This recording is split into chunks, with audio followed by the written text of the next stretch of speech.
दूर किया है। तो स्थिर तड़िल लटका धृत मौक्तिका नद चुनोत, इन सखी समूह ने उस प्रशद अंबुज मृजा मृषाद जल को पहुंचना है, इस जल को पहुंचने के बहाने वन तलो शरदभ्रुंदभांश कई कर धृतई प्रमदावली। उस समय श्री राधिका के शरद अंब श्रीअंग उनके ऊपर विराजमान मोती की जो बूंदें थी, उन मोती की बूंदों को आज दूर किया है। प्रशदम्ब मृजा मृषाद, प्रशद माने बूंद, उनको मृजा मृषाद उनको पहुंचने के बहाने बर तलो शरदभ्रुंदभांश कई, सुंदर शरदकालीन जो बादल जो वस्त्र है उसको संग में लेकर के कर धृतई, जिनको अपने हाथ में ले रखा है, ऐसे उन सखियों ने प्रमदावली की सखी समूह ने निधनचर श्री प्रिया के श्रीअंग को पहुंच दिया। तो स्थिर तड़िल लटका ये प्रमदावली है, ये सखीगण स्थिर बिजली के समान हैं।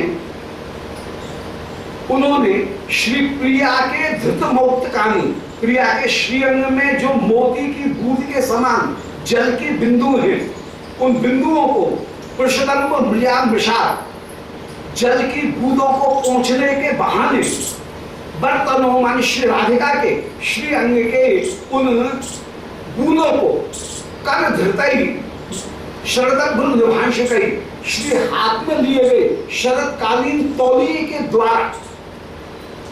उन प्रमदावली ने नेदुचिदोत आज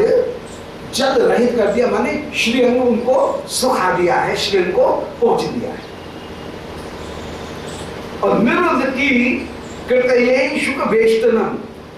कचिततिर गमिताप कयाप्य भाग। एक सखी आई और एक सखी ने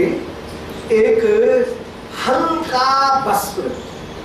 लिया और हल्का वस्त्र लेकर के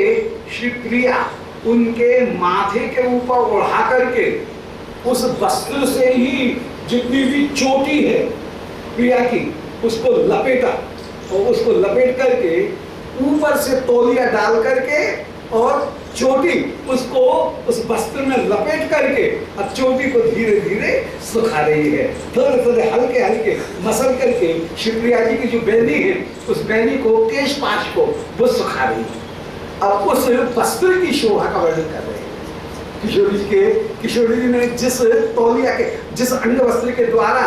सखी उनके केशों को पहुंच रही हैं उसकी शोभा का वर्णन कर रहे हैं कि कर धरतई प्रमदावली निरुद्ध की कृतये शुक वेष्टनम, निरुद्ध की कृतये केश जो है उनको जल रहित करने के लिए अंशुक वेष्टनम,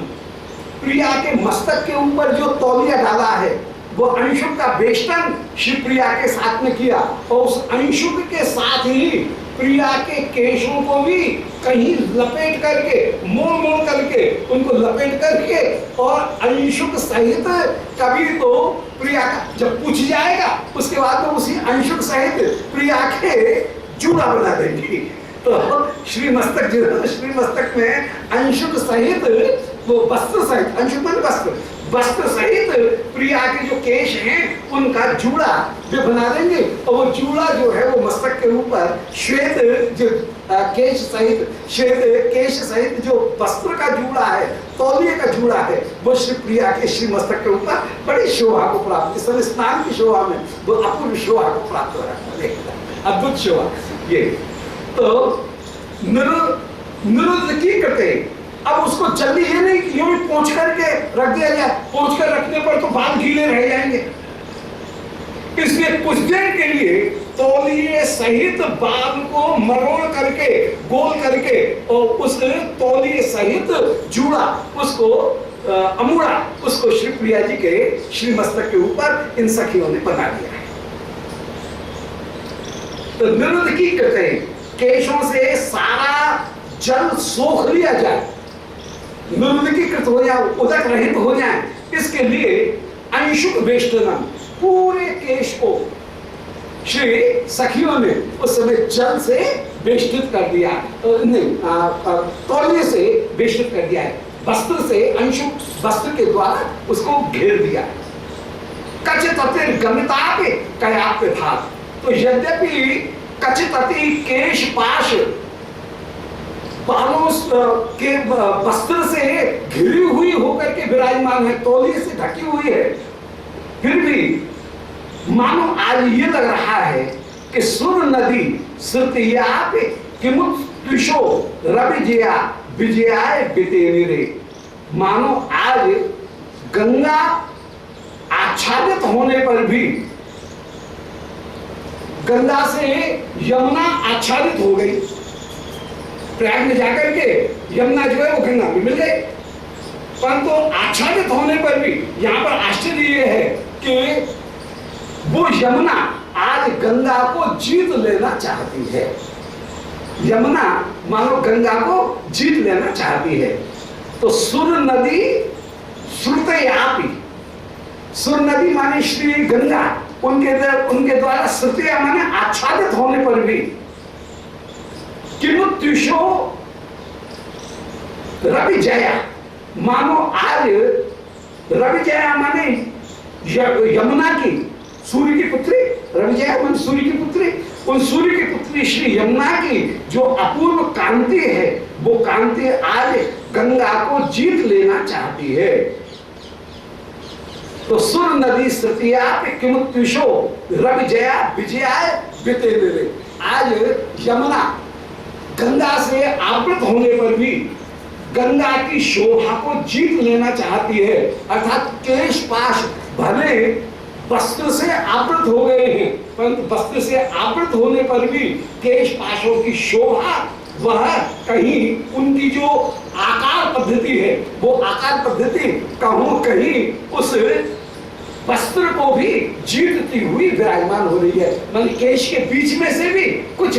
केश नहीं, वस्त्र के बीच में से भी, तौलिया के बीच में से भी कुछ केश बाहर निकल रहे हैं, अथवा वस्त्र के भीतर से केश की जो शोभा है, वो शोभा गंगा की शोभा को जीत लेना चाहती है। माने केश उस तौलिए की शोभा को भी जीतते हुए विराजमान है। भले वस्त्र से ढक रहा है श्रीमस्तक, परंतु श्रीमस्तक ढकने पर भी केशों की जो शोभा है, वो शोभा तो कहीं बाहर प्रकट हो ही रही है, उनकी कांति तो बाहर प्रकट हो रही है। सुर नदी श्रुतिया किमुत्युषो, ये सखी जैसे चाहे वैसे सेवा करें, गावे हम सोई करें, सहे लालनी लाल, और करें लालनी लाल जो, हम गावे ही तत्काल। ये सखियों का स्वरूप है। जो प्रिया लाल करे उसको ये तुरंत कहने लगे, जो ये करना चाहे वो प्रियालाल करे। तो यहाँ पर सखी वो अपूर्व रूप से श्री जैसे चाह रही है वैसे प्रिया को उस समय नचा रही है। प्रिया को उसमें सीधी साधी बैठी है, और सखी जैसे स्नान कराएंगी, जैसे उनके केशों को बांधेंगी, जैसे केशों को लपेट करके पहले निचोड़ा और वस्त्र के साथ में निचोड़ करके जो बूंद है वो नीचे सब कहेंगी। अभी वो केश को लपेटा है, अभी मोड़ा नहीं है, अभी अमूड़ा नहीं बनाया है, जूड़ा नहीं बनाया है, केवल केश के ऊपर वस्त्र डाल करके और लपेट करके और उनको निचोड़ रही है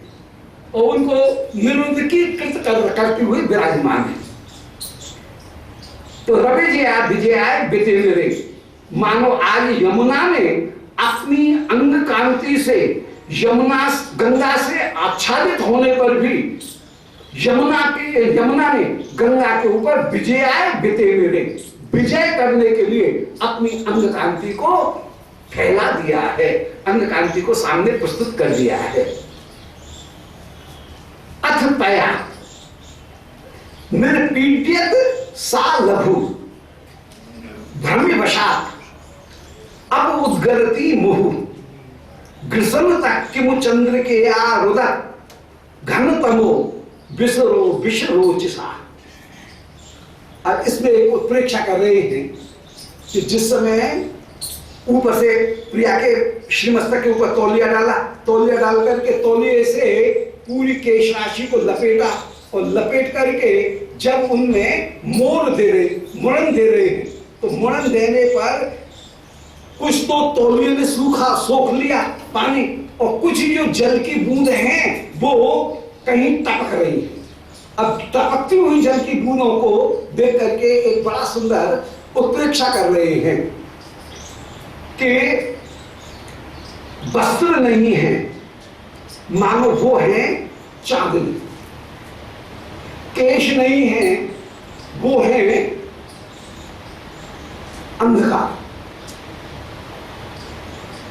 अब इन केशों ने एक काम गलती की। केशों ने क्या गलती की कि केशों ने कभी प्रिया के मुखचंद्र उसको ढांकने का तम ने प्रयत्न किया।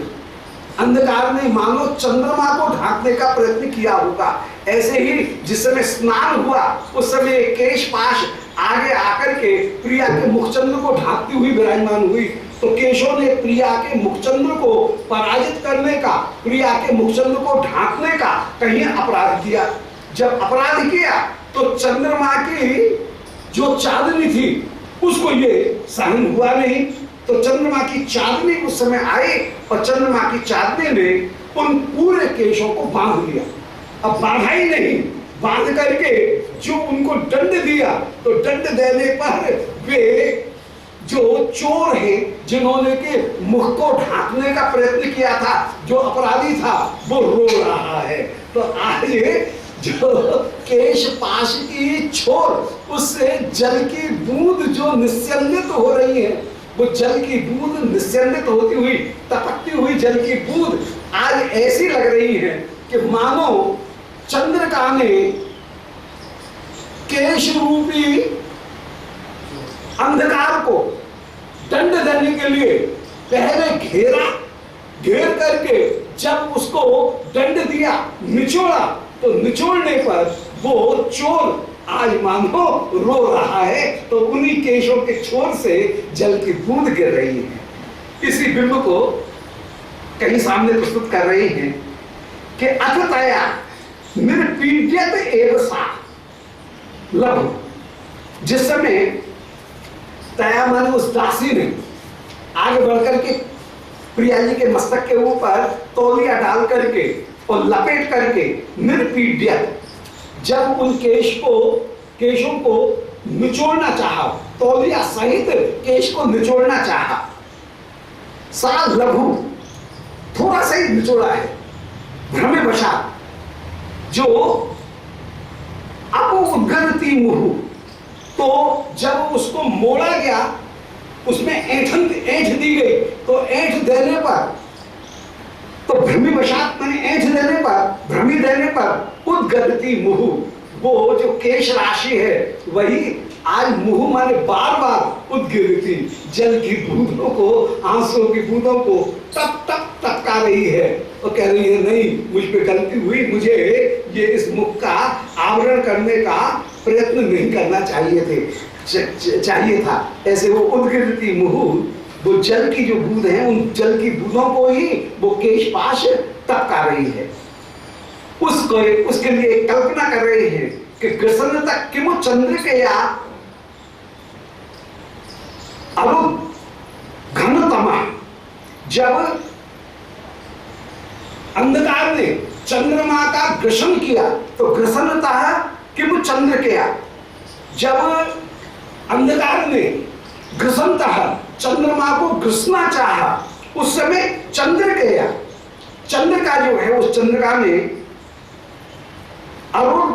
अरुदत घनतम, उस समय घनतम को अरुदत माने उसको कहीं पकड़ लिया, उसको रोक लिया, उसको रुद्ध कर दिया। तो ग्रसनता किमु माने क्या, ये कल्पना है। तो मानो,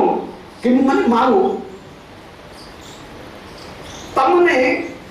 प्रिया के मुखचंद्र को ग्रसन करना चाहा था, ग्रसना चाहा था, इस अपराध के दंड के रूप में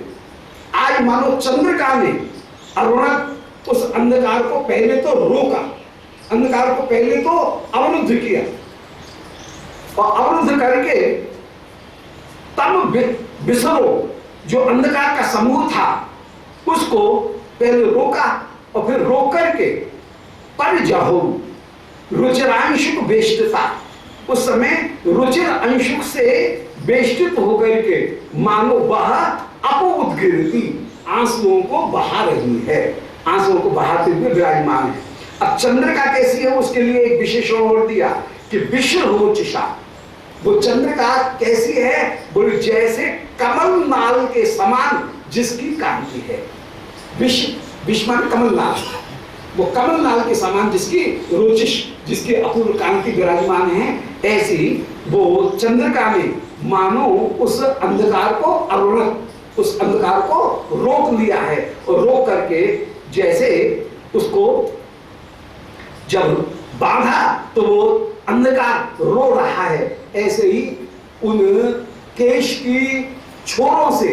जल की बूंद टपकती हुई विराजमान हो रही है और वो रोती हुई सी प्रतीत हो रही है, ऐसे शोभा हो रही है। दोबारा सुन लें कि अथतया निर्पीड्यत एव सामान्य वो केश राशि तया निर्पीड्यत, जब सखी के द्वारा निचोड़ी गई केश राशि को, जब निचोड़ा गया वस्त्र के साथ में लघु भ्रम बशा, उस समय थोड़ी सी ऐंठन दे करके जब मोड़ा गया तो अप उद्गरती मुहु, थोड़ा सा मोड़ने पर भी, थोड़ी सी ऐंठन देने पर भी उस केश राशि ने पर्याप्त मात्रा में अप उद्गिरती मुहु, पुनः पुनः अप माने आंसू, जल उसको उद्गिरती, उस आंसुओं को बहाया है। क्योंकि रोका क्यों, उसका उत्तर दे रहे हैं कि कृष्ण तक के वो चंद्र के या अवधत घन तमह विसरा, घन तम का जो विसरा माने विस्तार था, घन तम का, घन अंधकार का जो विस्तार था, उसको मानो चंद्रिका ने, क्योंकि उसने चंद्रमा को घृसनता, चंद्रमा को घृसने का प्रयत्न किया था, इसलिए चंद्रिका ने आगे बढ़कर के उस घनतम विसरा, घनतम के विस्तार को, समूह को उस समय अरुणक रोक लिया है, बांध लिया है। तो केशपाश उनको वस्त्र के द्वारा, तौलिए के द्वारा बांध लिया गया है और उनमें लघु छोटी सी धीरे से कहीं उनमें ऐंठन देकर के उन केशों को निचोड़ा गया है और निचोड़ने पर उनमें से पानी बह रहा है, मानो वो अंधकार ही रो रहा है कि मैंने गलती की, अब मैं क्षमा मांगता हूं, ऐसे प्रार्थना कर रहा है। ऐसे केशों को पहुंचने के लिए कपड़ा लपेट करके ही उनका ही अमूला बना करके थोड़ी देर सोख लें, ऐसे उस कपड़े को छोड़ दिया, तौलिए को छोड़ दिया। अब पर जाहू रुचिरांशुक बेशता धर तनु सुदगा प्लवनांबरम, बोले श्री किशोरी ने प्लवनांबरम, स्नान करते समय जो उत्तरी और नीचे अधोवस्त्र दोनों धारण कर रखे थे, उस समय सखियों ने श्री प्रिया उनके उत्तरीय वस्त्र को उस समय, अप्रिया उस समय ओट के भीतर ही विराजमान है, तो चारों ओर ओट जो है ओट के भीतर विराजमान है, उस समय श्री प्रिया उनके नीचे धारण किए हुए जो वस्त्र हैं उनको तो धारण किया, कराए रखा, और ऊपर के वस्त्र को धीरे से हटा करके श्रीअंग जो है उन श्रीअंग को ये दासीगण पहुंचती हुई विराजमान हो रही हैं। पर जब रुचिरांशुक बेशता अधर तनु सुदृगा आप्लवन मम्मरम, सुदृगा मनुष्य राधिका के आप्लवन मम्मरम माने स्नान का जो वस्त्र थे उनमें अधर तनु, जो नीचे के जो वस्त्र हैं उनके ऊपर तो रुचिरांशुक बेष्टता, उन वस्त्रों को तो धारण करके वेष्टित होकर के ही श्री प्रिया विराजमान है, और ऊपर के जो वस्त्र हैं उन वस्त्रों को परिजाहु, श्री प्रिया ने, सखियों ने उन वस्त्रों को दूर किया और उस वस्त्र को, ओढ़ने को हटा करके जो धरती में रखा। अब धरती उस श्री प्रिया के प्रसादी उस वस्त्र को प्राप्त करके कृतकृत्य हो गई। कौन ऐसा होगा जो श्री राधा लाल के, श्री गिरिराज जी के जो अभिषेक का वस्त्र उसके कहीं छेरा जो है उसको कंठ में धारण नहीं करेगा, मस्तक के ऊपर धारण कौन कौन नहीं करेगा। तो श्री प्रिया ने जिस वस्त्र को उतारा, उस उतार को तोड़ा, उन तोड़ा को सब धारण करने के लिए इसे तैयार, उसको कहते हैं तोड़ा। उस तोड़ा को जैसे सब धारण करने के लिए जो वस्त्र उतार करके रखे गए, स्नान के वस्त्र, उनकी ही लीड फाड़ फाड़ करके सब लोग लेते हैं, सब उसको अपने चोटी के ऊपर लपेटते हैं, अपने कंठ में जो कंठ में तुलसी की माला जो धारण कर रखी है उसमें धारण कर लेते हैं, गले में बांध देते हैं, बड़ा भी हो तो भाई तुलसी की माला में कहती उसको लपेटते हैं। वो तोरा जो है वो तोरा के जैसे लपेट के विराजमान होते हैं। ऐसे प्रिया के जिस समय उत्तरी वस्त्र को उतार करके पृथ्वी के ऊपर रखा गया, पृथ्वी तो कृतकृत्य हो गई। अब पृथ्वी क्या विचार करती है उसका बड़ी सुंदर कल्पना है। जहां में पहुंचे कवि वहां रवि, वहां कवि, ये वो दिख रही है, वो अपूर्व कल्पना उसकी कर रहे हैं कि परिजहु रुचिरांशुक वेष्टता धरतनु। श्री प्रिया ने कटवस्त्र तो धारण कर रखे हैं और ऊपर के जो वस्त्र हैं प्लवगांग, उनको इन्होंने त्याग कर दिया है। पृथ्वी उस ओढ़नी को जब धरती के ऊपर उनको छोड़ा तो उस समय पृथ्वी मन में विचार कर रही है कि अहो मेरा गुण है, पृथ्वी का गुण क्या है? गंधवती पृथ्वी, गंध पृथ्वी का गुण है। तो मेरे गंध गुण के द्वारा ये वस्त्र आज परम सुशोभित होकर के विराजमान हुआ। और फिर ये पुनः मेरे पास में आ गया है, मानो श्री प्रिया ने मेरे अंग के मेरी गंध को ग्रहण किया और उसको, उसी गंध को वापस जैसे श्री स्वामी मुझे प्रदान कर रही हैं। जैसे किसी की वस्तु को लिया, उसको अपनाया, प्रसादी किया और कृपा करके जैसे उसको ही लौटा दिया जाए, ऐसे ही गुरु जी भी करके ऐसे करते हैं। शिष्य गुरु जी के पास में माला लेकर के आया, गुरु जी को माला धराई, गुरु जी ने माला उतारी, उसी शिष्य को पहना दी। जैसे कृपा में प्रसादी करके गुरु जी अपनी माला शिष्य को प्रदान कर देते हैं, ऐसे ही पृथ्वी ने सुगंध प्रदान की श्री प्रिया जी की ओढ़नी को, और उस ओढ़नी में प्रिया की गंध से युक्त होकर के उसी ओढ़नी को और अधिक जो तनु थी उसको भी अतनु करके, उसको भी विस्तृत करके पृथ्वी को ही लौटा दिया। और आज इस गंध को प्राप्त करके मैं कृतकृत्य हुई। दो शब्द का प्रयोग होता है, एक तनु, तनु माने न्यून, और अतनु माने विस्तृत। तो जो सुगंध मैंने दी वो तो थी तनु, और आज ये जो सुगंध मुझे मिल रही है इस वस्त्र के माध्यम से वह प्रभूत मिल रही है। तो अल्प सुगंध के बदले में मुझे प्रभूत सुगंध की, अतिशय सुगंध की प्राप्ति हो रही है, और उस सुगंध को प्राप्त करके पृथ्वी अपूर्व रूप से आनंदित हो रही है। शब्द के अर्थ को देख लें कि परजहु रुचिरांग परिजहु सुदृशा प्लवनांबरम। सुदृशा माने श्री राधिका ने, प्लवनांबरम माने स्नान के वस्त्र को, परिजहु माने ऊर्ध्व वस्त्र जो है उस ओढ़नी को उस समय त्याग किया। शिवप्रिया कैसी हैं? बोल रुचिरांशुक वेष्टता धरतनु, जिन्होंने कटवस्त्र आज वेष्टित कर रखा है, कटवस्त्र को धारण किया, ओढ़नी उसको छोड़ दी है। तो उस समय पृथ्वी कह रही है कि मम गुण सुरभि, मेरा गुण है सुगंध, उससे तनुमान, ये जो ओढ़नी थी वो मेरे गंध से तनुमान होकर के, माने थोड़ी सी गंध मैंने इस वस्त्र को प्रदान की, परंतु आज इस पृथ्वी ने तनुमानस होकर के विद रसा, आज रसा माने इस पृथ्वी ने अति रसा विद मादे, अत्यंत रस के पूर्वक इदम आददे, मुझे ही यह सुगंध लौटा दी है। यहां पर एक योग शास्त्र का एक प्रकार उसका संकेत किया गया है। वो संदर्भ बड़ा महत्व है। तनु मानस ये योग की एक स्थिति है। तनु मानस वो स्थिति है जहां पर के समाधि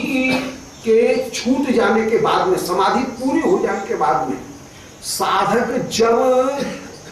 तन्मयी जो उत्थान व्युत्थान स्थिति है, योग में पहले मुमुक्षु दशा आती है। सबसे पहले मुमुक्षु दशा के बाद में दूसरी जो दशा होती है योगी की, वो होती है कहीं रूढ़ दशा। उसमें वो ध्यान और धारणा करता है। जब ध्यान धारणा पक्की हो जाती है तब योगी की एक तीसरी दशा आती है। उस दशा का नाम है अधिरूढ़ दशा, समाधि दशा। समाधि दशा प्राप्त होने पर फिर एक स्थिति आती है, वो आती है व्युत्थान दशा। व्युत्थान दशा उसे कहते हैं। समाधि हमेशा तो रहेगी नहीं भाई, घंटे लगेगी, 2 घंटे लगेगी, 10 वर्ष लगेगी, 100 वर्ष लगेगी, एक ना एक दिन समाधि तो खुलेगी खुलेगी।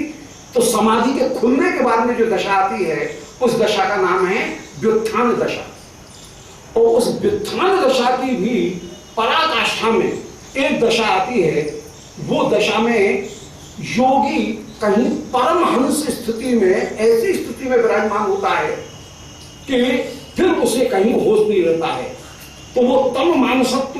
जो दशा है, वो दशा एक अपूर्ण रूप से विराजमान है। उस समय योगी को कहीं अपने शरीर का भी होश नहीं है, जिसका श्रीमद् भागवत में वर्णन किया गया कि मदरा मदान था। मदरा से मदान होकर के जैसे वस्त्र कहां गिर रहा है उसका भी उसको पता नहीं है, मदरा में मत व्यक्ति को। ऐसे ही योगी की उस ब्रह्म स्थिति की, ब्रह्मभूतता की जो स्थिति है, उसमें उसके पास में एक ऐसी अद्भुत दशा आती है कि उसको अपने शरीर की भी स्थिति नहीं होती है। सुना है, योग शास्त्र वाले कहते हैं कि वो जो स्थिति है वो योगी की 21 दिन से ज्यादा भी रहती है, अधिक से अधिक 21 दिन। फिर 21 दिन के बाद में उसका शरीर अपने आप छूट जाता है। वो परमहंस एकदम स्थिति है, उस अंतिम स्थिति जहां उसको कहां मल मूत्र भोजन ये सब छूट जाता है उसका। तो आज मानो उसी परमहंस स्थिति में तनु मानसत्व की जो स्थिति है, तनु मानसा, उस तनु मानसा की स्थिति में ये मुद्रा अलंकार के द्वारा कहीं दिखा रहे हैं कि मानो वो वस्त्र आज धरती में बस पड़ा हुआ है, ऐसा वो वस्त्र, परंतु उसके आनंद का ठिकाना नहीं। जैसे वो योगी उस परम जो जीवन मुक्त जो स्थिति है, उस जीवन मुक्त स्थिति में परम आनंद में विराजमान है, बाह्य वस्तु का उसको अनुसंधान नहीं है। ऐसे ही श्री प्रिया के श्री अंग की शोभा और उसके प्रिया के अंग की जो गंध है, वो गंध भी उस वस्त्र में बस गई। स्नान करके प्रिया के अंग की जो गंध है वो भी उस वस्त्र में बस गई है। और उस गंध को प्राप्त करके वह जैसे ब्रह्मानंद में डूबा हुआ योगी, कहां मेरा शरीर पड़ा हुआ है, वो उसे मदरा मदांध व्यक्ति की तरह से जैसे उसको पता नहीं लगता है, इसी प्रकार आज ये वस्त्र भी मानव धरती में पड़ा हुआ, इसको अपना होश नहीं है और केवल श्री प्रिया की अंग गंध का ही आस्वादन प्राप्त करते हुए तनु मानसत्व स्थिति में यह विराजमान है। तो उसी का है कि रसा अति रसा इदम आददे, उस रसा रूपी पृथ्वी रूपी उस योगी ने अति रसा, अत्यंत रस के द्वारा, इदम माने प्रिया की जो अंग गंध है, उस अंग गंध को वापस लौटा करके प्राप्त किया। पहले तो सखियों ने पृथ्वी की के स्वभाव रूप, पृथ्वी के जो स्वभाव है, गंधवती पृथ्वी है, तो पृथ्वी के गुणों को, वस्त्र को प्रदान किया और श्री प्रिया के